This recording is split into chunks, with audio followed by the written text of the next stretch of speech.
ಮತ್ತು ಏನಾದರೂ ಮಾತಾಡುವಂಥದ್ದು ಎಷ್ಟು ಏನು ಸ್ಫೋಟ ಮಾಡ್ತೀನಿ ಅಂತ ಹೇಳಿದೆ. ಅಲ್ಲ ಏನಾರು ಕೇಳಿದ್ರೆ ನಾನು ನಿಂಗೆ ಹೇಳ್ತೀನಿ ನೇರವಾಗಿ, ಎಂದೆ ಊಟ ಮಾಡ್ತೀನಿ ಅಂತೇನು ಹೇಳಿಲ್ಲ ಅಷ್ಟೇ.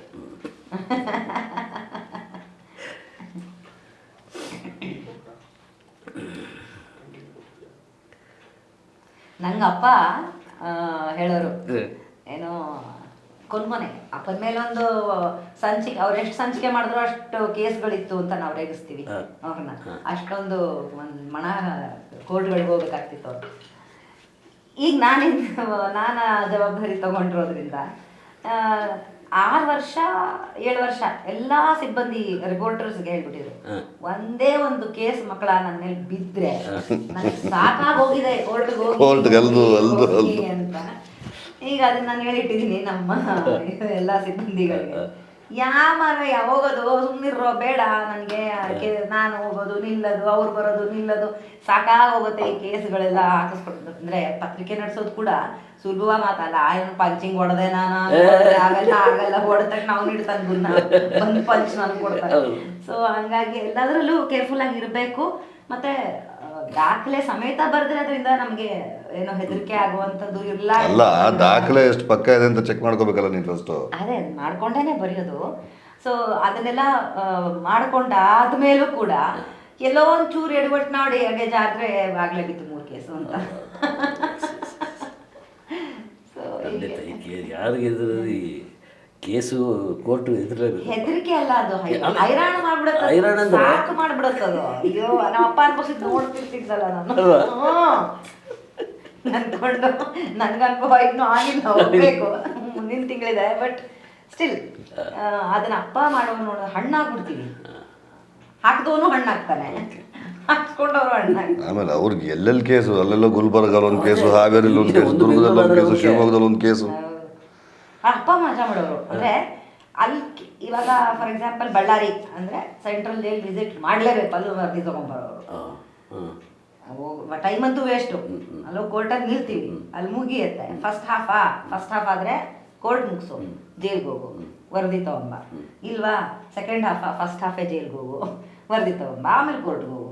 ಎಲ್ಲೆಲ್ಲಿ ಹೋದ್ರೂ ಅಲ್ಲೆಲ್ಲ ಸುದ್ದಿ ಹೆಚ್ಚು ತೊಗೊಬಂದಿದ್ದಾರೆ. ಅದೊಂದು ಹೆಲ್ಪ್ ಆಗುತ್ತೆ ನೋಡು. ಏನೇ ಇದ್ರು ಕೋರ್ಟು ಅಂದ ತಕ್ಷಣ ಒಂದು ಸುದ್ದಿ ಅಂತೂ ತರ್ತೀನಿ ನಾನು ಅಂತ ಹೇಳಿ ಹೋಗೋರು. ನನಗೆ ಸ್ನೇಹ ಬುಕ್ ಹೌಸ್ನ ಪರಶಿವಪ್ಪ ಅಂತ ಸ್ನೇಹಿತ, ಅವರ ಬುಕ್ ಶಾಪನ್ನು ಓಪನ್ ಮಾಡೋದು ನನ್ನ ಮೌನ ಮಾತಾದಾಗ ಫಸ್ಟ್ ಬುಕ್ ಪ್ರಿಂಟ್ ಮಾಡಿ. ಅವರು ರವಿ ಬೆಳಗೆರೆ ಬಗ್ಗೆ ಒಂದು ಪುಸ್ತಕ ಬರ್ಕೊಂಡಿದ್ದೀನಿ, ಶಂಕರ್ನಾಗ್ ಬಗ್ಗೆ ಬರೆದಿದ್ದೀನಿ. ಅವರ ಟೈಟಲ್ ನೆನಪಿನಂಗಳದಲ್ಲಿ ಶಂಕರ್ನಾಗ್ ಅಂತ ಹೇಳಿ ಅದನ್ನ ಬರ್ಕೊಟ್ಟಿದ್ದವರಿಗೆ ಅವರ ರಿಕ್ವೆಸ್ಟ್ ಮೇಲೆ. ರವಿ ಬೆಳಗೆರೆ ಬಗ್ಗೆ ಬರೆದಿದೆ ಅಂತೇಳಿ ನನಗೆ ಖುಷಿ ಆಯಿತು.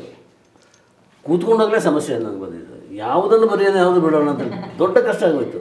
ಅದು ಯೂನಿವರ್ಸಿಟಿ ಅದರ ಬಗ್ಗೆ ಬರಲಿಕ್ಕೆ ಹೊರಟ, ಆದರೂ ಪಾಯಿಂಟ್ ಹಾಕಿ ಆಗೆಲ್ಲ ಸೆಟ್ ಆಯಿತು. ಅದೇ ಹೊತ್ತಿಗೆ ಜೈಲಿಗೆ ಹೋಗ್ಬಿಟ್ಟು ಅರೆಸ್ಟ್ ಆಗಿಬಿಡ್ತು. ಅರೆಸ್ಟ್ ಆದಾಗ ಅವರು ಬಿಸ್ನೆಸ್ ಅಲ್ವಾ, ಸೊ ಈಗ ಬೇಡ ಗಣೇಶ ನಿಲ್ಲಿಸ್ಬಿಟ್ರು. ಮೊನ್ನೆ ಕರ್ಣನ ಇಂಟರ್ವ್ಯೂ ನೋಡಿದ ಮೇಲೆ, ಗಣೇಶ್ ಯಾಕೆ ನೀವು ಅದನ್ನು ಮತ್ತೆ ಬರಿಬಾರ್ದು ಅಂತ ಅವರೊಂದು ಬಂದ್ಬಿಟ್ಟಿದೆ. ಈಗ ನಾನು ಶುರು ಮಾಡಿದ್ದೇನೆ ಮತ್ತು ಅದನ್ನೆಲ್ಲ ಸೇರಿಸ್ಲಿಕ್ಕೆ ರವಿ ಬೆಳಗೆರೆ ಮತ್ತು ನಾನು ಅಂತೇಳಿ ಟೈಟಲ್ ಅವರು ಕೊಡ್ತಾರೆ. ಕವರ್ ಪೇಜ್ ಏನೋ ಮಾಡಿ ನನ್ನ ಬರ್ತ್ಡೇ ದಿವಸ ರಿಲೀಸ್ ಮಾಡ್ತಾನೆ ಅಂತ ಹೇಳಿದರು. ಗೊತ್ತಲ್ಲ ಆರ್ಟಿಸ್ಟ್ ಹೇಗೆ ಅಂತ, ಟೈಮಿಗೆ ಸಿಗಲ್ಲ. ಯಾವ ಆರ್ಟಿಸ್ಟ್ ಅಂದರೆ ಕವರ್ ಪೇಜ್ ಮಾಡೋದು ಆಗಿರಲಿಲ್ಲ. ಪ್ರಶಾಂತ್ ವಿಟ್ಲ ಅವರ ಕೈಯಲ್ಲಿ ಮಾಡಿಸ್ಲಿಕ್ಕೆ ಹೇಳಿದಂತೆ, ಏನು ಸೌಖ್ಯಲಿಲ್ಲ, ಪ್ರಾಬ್ಲಮ್ ಆಗಿತ್ತು. ಈಗ ಅದು ಮಾಡೋ ಇದರಲ್ಲಿದೆ, ಐಡಿಯಾದಲ್ಲಿದ್ದಾರೆ. ಸೊ ನಾನು ಅರೆಸ್ಟ್ ಆದ್ದು ಆಗ ಏನು ಅನ್ನಿಸ್ತು ನಿಮಗೆ, ಇಂಥ ದೊಡ್ಡ ವ್ಯಕ್ತಿ ದಿಢೀರ್ ಅಂತ ಅರೆಸ್ಟ್ ಆದರು ಅಂತೇಳಿ? ಒಂದು ಅದು ಅದ್ಭುತವಾಗಿರುವಂಥ ಸಂಗತಿ. ಮಲಗಿದ್ದಾರೆ, ಬರೆದು ಆರ್ಟಿಕಲ್ ಬರೆದು ಒಂದು ಊಟ ಮಾಡಿ ಬೆಳಗ್ಗೆ ಮಲಗೋ ಅಭ್ಯಾಸ ಆಯಿತು ಅಪ್ಪಗೆ. ಮಲಗಿದ್ದಾರೆ, ಬಂತು, ಎಲ್ಲ ಬಂದರು, ಚೆಕಿಂಗ್ ಸ್ಟಾರ್ಟ್ ಆಯಿತು. ಎಷ್ಟು ಜನ ಪೊಲೀಸ್ ಬಂದಿದ್ರು? ಒಂದು 3 ಮಹಿಳೆಯರು ಬಂದಿದ್ರು, ಮತ್ತು ಒಂದು 6-7 ಜನ ಪೊಲೀಸರು ಬಂದಿದ್ರು. ಸರಿ ಬಂದರು, ಎಲ್ಲ ಪಡ್ಕಾಡಿದ್ರು. ಆಮೇಲೆ ಅವರೊಂದು ಆಮೆ ಚಿಪ್ ಸಿಕ್ತು, ಅದು ಅಲ್ಲೇ ನೇತು ಹಾಕಿದೆ, ಈಗಲೂ ಇದೆ ಬಹುಶಃ ಅಲ್ಲಿ. ಅದು ಯಾಕೋ ಆಗಿನ ಟೈಮಲ್ಲಿ ಅದು ಕೊಂಡ್ಕೋಬಹುದಾಗಿದ್ದಂಥ ಒಂದು ವಸ್ತು. ಇವಾಗ ಅದು ಬ್ಯಾನ್ ಆಗಿರಬಹುದು, ಬಟ್ ಆಗಿಂದು ಟೈಮ್ ಸೀಲ್ ಅದೆಲ್ಲ ಇಟ್ಬಿಟ್ರೆ ಸಾಕು, ಬಿಕಾಸ್ ಅವಾಗ ಇರಲಿಲ್ಲ ರೂಲು. ಸೊ ಅದು ಸಿಕ್ಕಿದೆ, ಅದನ್ನ ಸೀಸ್ ಮಾಡ್ಕೊಂಡ್ರು. ಆಮೇಲೆ ಯಾರೋ ಹೇಳಿದ್ರಂತೆ ಜಿಂಕೆ ಚರ್ಮ ಇದೆ ಅವರು ಹಾಸಿಗೆ ಕೆಳಗಡೆ ಅಂತ. ಅವ್ರು ಮಲಗಿದ್ದಾರೆ, ಜಿಂಕೆ ಅವ್ರನ್ನ ಎಬ್ಸಕ್ಕೆ ಯಾವ ಪೊಲೀಸರಿಗೂ ಧೈರ್ಯ ಇಲ್ಲ. ಆಮೇಲೆ ಸಿಬ್ಬಂದಿ ಬಂದು, ವೀಣಾ ಅಂತ ನಮ್ಮ ಆಫೀಸಲ್ಲಿ ಕೆಲಸ ಮಾಡ್ತಾರೆ, ಆಕೆ ಬಂದು ಬಾಸ್ ಹಿಂಗೆ ಪೊಲೀಸರು ಬಂದಿದ್ದಾರೆ ಯಾಕಂತೆ ಅದೇ ರೇಡ್ ಆಗ್ತಿದೆ, ನಾನು ಮಲಗಿರ್ತೀನಿ, ಶಬ್ದ ಮಾಡದೆ ಮಾಡ್ಕೊಳಕ್ ಹೇಳಿ, ಏನೇನು ಹುಡ್ಕೊಳಕ್ ಹೇಳು ಅಂತ ಮಲಗೇ ಇದ್ದಾರೆ. ಆಮೇಲೆ ಒಂದು ಸುಮಾರು ಒಂದು ಅರ್ಧ ಮುಕ್ಕಾಲು ಗಂಟೆ ಹೊರಗಡೆ ಎಲ್ಲ ಹುಡುಕಾಯ್ತು. ಇಲ್ಲಿ ಒಳಗಡೆ ಬಂದು ಹುಡ್ಕೋ ಹೊತ್ತಿಗೆ ಎದ್ರು, ಬನ್ನಿ ಎಲ್ಲ ಕೂತ್ಕೊಳ್ಳಿ, ಟೀ ಕುಡಿಯೋಣ. ಎದ್ದ ತಕ್ಷಣ ನಾನು ಟೀ ಕುಡಿಯೋ ಅಭ್ಯಾಸ, ಬನ್ನಿ ಟೀ ಕುಡಿಯೋಣ. ಇಲ್ಲ ನಾವು ನೀರು ಸಹ ಕುಡಿಯೋಂಗಿಲ್ಲ, ನಾವು ಆಗಲ್ಲ ನಾವು. ಸರಿ ಆಯಿತು ಏನು ಹುಡುಕ್ರಪ್ಪ, ಅದೇನು ಹುಡುಕ್ತೀವಿ, ಭಂಡಾರ ಸಿಕ್ಕರೆ ನನಗೂ ಕೊಡ್ರಿ ಅಂತ ಅವ್ರು ಹೇಳಿ ಅವರೆಲ್ಲ. ಅದು ಆ್ಯಕ್ಚುಲಿ ಏನು ಕೇಳಿದ್ರು, ಕಂಪ್ಲೇಂಟ್ ಮಾಡಿದ್ದೆ ಅವರು? ಆರ್ಟಿಕಲ್ಗೆ ಸಂಬಂಧಪಟ್ಟಲ್ಲ, ಮಾನನಷ್ಟ ಮೊಕದ್ದಮೆ ಅಲ್ಲ. ಇದ್ರೊಳಗಡೆ ಜಿಂಕೆ ಚರ್ಮ ಇದೆ, ಅದ ಕಂಪ್ಲೇಂಟ್ ಮಾಡಿದ್ರು. ರೇಡ್ ಮಾಡಿ ಅಲ್ಲಿ ಸಿಗುತ್ತೆ. ಬಂದೂಕ್ ಇದೆ, ಅದು ಇದು ಅಂತ ಒಂದ್ಸತಿ ಬಂದು ಲೈಸೆನ್ಸ್ ಈ ಸುನಿಲನ್ ಕೇಸ್ ಆಯ್ತಲ್ಲ, ಸುನಿಲನೇ ಕೊಟ್ಟಿದ್ಕೆ ಅದ್ರದ್ದು ಇದು. ಓಕೆ ಓಕೆ ಓಕೆ, ಹೆಗರವಳಿನೇ ಕೊಟ್ಟಿದ್ದ ಕಂಪ್ಲೇಂಟ್ ಇದು. ಸೊ ಯಾಕಂದ್ರೆ ಹೆಗರವಳಿಗೆ ಇಡೀ ಆಫೀಸ್ ಗೊತ್ತಿತ್ತು. ಆಮೇಲೆ ಅಪ್ಪಂಗೆ ಅದೇನ್ ಗೊತ್ತಾಯ್ತು ಅವ್ನು ಕೊಟ್ಟ ಅನ್ನೋದಂದ್ರೆ, ಆನೆ ಚರ್ಮ ಎಲ್ಲಿ ನೇತಾಗಿದೆ ಅಂತ ಕಷ್ಟ ಹೋಗಿದ್ದೆ. ಆನೆ ಚರ್ಮ, ಅಯ್ಯೋ ಜಿಂಕೆ ಜಿಂಕೆ ಅಲ್ವೋ, ಚಿಪ್ಪು ಎಲ್ಲಿ ನೇತಾಕಿದೆ ಅನ್ನೋದು ಹುಡುಕದ್ಮೇಲೆ ತಾನೇ ಗೊತ್ತಾಗ್ಬೇಕು. ಪೊಲೀಸರು ಬಂದಿದ್ದೆ ನೇರವಾಗಿ ಎಲ್ಲಿ ನೇತಾಕಿದ್ರು ಅಲ್ಲಿ ಇನ್ಫಾರ್ಮೇಶನ್ ಅವ್ನು ಹೇಳಿದ್ದಾನೆ ಆಲ್ರೆಡಿ. ಸೊ ಅದಂಥದ್ದೆಲ್ಲ ಆಯ್ತು. ಕೊನೆಗೆ ಏನು ಸಿಗ್ಲಿಲ್ಲ ಇಲ್ಲಿ. ಆಮೇಲೆ ಅಪ್ಪ ಎದ್ರು, ಕೂತ್ಕೊಂಡ್ರು, ಊಟ ಮಾಡ್ತೀರಾ ಅಂದ್ರು. ಆಮೇಲೆ ಎಲ್ಲರೂ ಕೂತ್ರು, ಒಟ್ಟಿಗೆ ಕೂತ್ಕೊಂಡು ಟೀ ಕುಡಿದ್ರು. ಆಮೇಲೆ ಸಾರಿ ಸರ್ ಎಬ್ಸಿ ತೊಂದರೆ ಕೊಟ್ಟಿವಿ ಅಂತ ಹೇಳಿದ್ರು, ಹೋದ್ರು. ಅದಾದ್ಮೇಲೆ ಅರೆಸ್ಟ್ ಆಗಿದ್ದಿತ್ತು ಅವ್ರು ಈ ಇದಕ್ಕಿಂತ ಮುಂಚೆ ಇದಾಗೋಗಿತ್ತು, ಬಂದು ರೇಡ್ ಆಗಿದ್ದು ಅವೆಲ್ಲ ಆಗೋಗಿತ್ತು. ಇಲ್ಲೇನು ಇಲ್ಲ ಅಂತ ಗೊತ್ತಾಯ್ತು.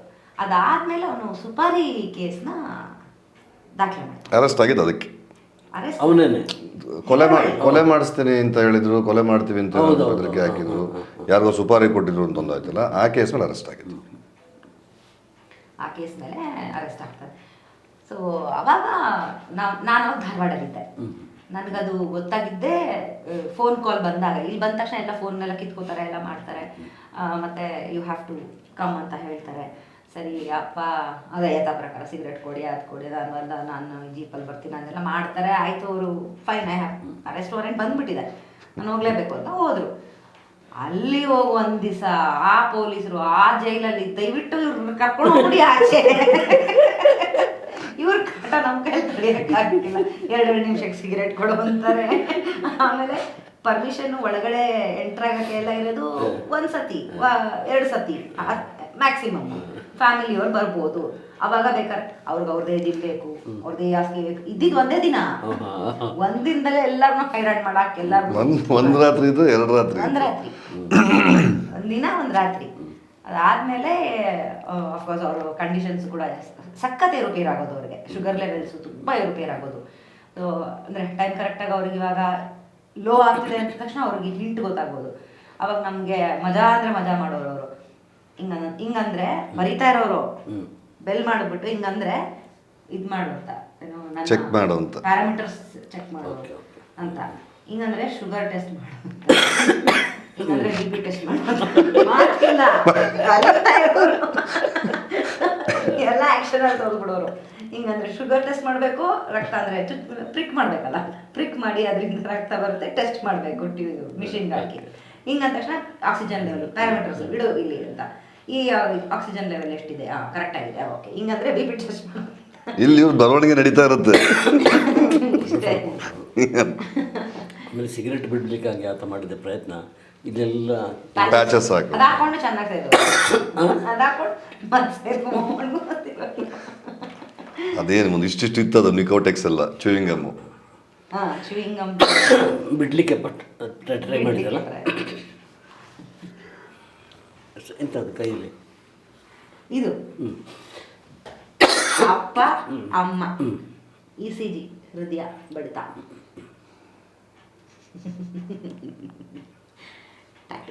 ಅಲ್ಲಿಗೆ ಎಲ್ಲವೂ ಸುಖವಾಗಿದೆ, ಶುಭಂ. ಹೌದಾ? ಏನು ಯೋಚನೆ ಇಲ್ಲ, ಯೋಚನೆ ಮಾಡುವಂಥದ್ದು ಅಪ್ಪ ಬಿಟ್ಟು ಹೋಗಿಲ್ಲ. ಏನು ಏನೇನು ಅನುಕೂಲ ಬೇಕೋ ವಾರ್ನಿಂಗ್ ಕೊಟ್ಟೋಗಿದ್ದಾರೆ, ಪತ್ರಿಕೆ ನಡೆಸ್ತಾ ಇದೆಯಾ ಕರೆಕ್ಟಾಗಿ ನಡೆಸು ಅಂತ. ಅವಿವೇಕಿ.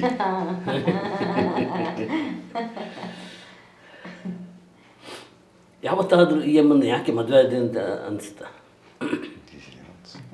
ಎದುರು ಹೇಳಲಿಕ್ಕಾಗಲ್ಲ ಆಮೇಲೆ. ಇಲ್ಲ ಇಲ್ಲ ಚೆನ್ನಾಗಿದ್ದೀರಿ ನೀವು, ಆದರೂ ನೇರ ನಮ್ಮಲ್ಲಿ ಯಾವುದೂ ಮುಚ್ಚುಮರೆಗಳಿಲ್ಲ. ಇಲ್ಲ. ಒಬ್ರಿಗೊಬ್ರು ತೀರಾ ಮನಸ್ಸಿಗೆ ನೋವಾಗೋ ಥರದ್ದು ಸಣ್ಣ ಪುಟ್ಟ ಸುಳ್ಳುಗಳು ಏನು ಇನ್ನೋವೇಟಬಲ್ ಇರ್ತವೆ. ತೀರಾ ಅವಳಿಂದ ಏನೋ ದೊಡ್ಡ ವಿಷಯ ಮುಚ್ಚಿಟ್ಬಿಡ್ಬೇಕು ಅಥವಾ ನನ್ನಿಂದ ತೀರಾ ಏನೋ ದೊಡ್ಡ ವಿಷಯ ಮುಚ್ಚಿಡ್ಬೇಕು, ಆ ಥರದ್ದಿಲ್ಲ. ಎಲ್ಲ ಓಪನ್ ಆಗಿರುತ್ತೆ. ಅವಳೆಷ್ಟು ಸಂಪಾದನೆ ಮಾಡ್ತಾಳೆ ನಾನು ಕೇಳಲ್ಲ, ನಾನೆಷ್ಟು ಖರ್ಚು ಮಾಡ್ತೀನಿ ಅವಳು ಕೇಳಲ್ಲ. ನಾನು ಸಂಪಾದನೆ ಮಾಡ್ತೇನೆ ಅಂತಲ್ಲ, ಖರ್ಚು ಮಾಡ್ತೇನೆ ಅಲ್ಲ, ಖರ್ಚೇ ಕೇಳಲ್ಲ ಅವಳು. ಹಾಗಾಗಿ ಇನ್ನು ನನಗೆ ಒಂದು ಒಂದು ಅಂದರೆ ಎಸ್ಪೆಷಲಿ ಫಸ್ಟ್ ಆಫ್ ಆಲ್ ನನಗೇನು ಮನಸ್ಸಲ್ಲಿ ಹೊಟ್ಟೆಲಿ ಇಟ್ಕೊಳಕ್ಕೆ ಬರಲ್ಲ ಹೇಳ್ಬಿಡ್ತೀನಿ. ಅದ್ರ ಜೊತೆಗೆ ಇವನ್ ಮುಂದೆ ಯಾವುದೂ ಮುಚ್ಚಳಕ್ಕಾಗಲ್ಲ. ಅನ್ಕೊಂತೀನಿ ಈ ವಿಷಯ ಹೇಳದ್ದೇ ಬೇಡ. ಅವಳು ಎರಡನೇ ಮಾತಾಡಿ 30ನೇ ಸೆಕೆಂಡಲ್ಲಿ ನನಗೆ ಗೊತ್ತಾಗುತ್ತೆ ಇವಳ್ದು ಏನೋ ಹೆಚ್ಚು ಕಡಿಮೆ ಇದೆ ಅಂತ. ಏಯ್ ಅಂದರೆ ಬರ್ತಾಳೆ ಲೈನ್ ಕರೆಕ್ಟಾಗಿ. ಹಾಗೆ ನಾನು ಏನಾದರೂ ಸುಳ್ಳು ಹೇಳೋಕ್ಕೆ ಪ್ರಯತ್ನ ಪಟ್ಟರೆ ಅವಳಿಗೂ ಗೊತ್ತಾಗುತ್ತೆ. ಇಲ್ಲ ನೀನು ಸುಳ್ಳು ಹೇಳ್ತಾ ಇದ್ದೆ ನಂಗೆ ಗೊತ್ತಾಗ್ತಿದೆ, ಬಟ್ ಹೇಳು, ಸುಳ್ಳೆ ಹೇಳು, ಕೇಳ್ತೀನಿ ಅಂತ. ಇಲ್ಲ ಇಲ್ಲ ಕಣ, ಇಲ್ಲೋ ಬೇರೆ ಕಡೆ ಇದ್ದೆ ಅಂತ ಅವಾಗ ಹೇಳಬೇಕು.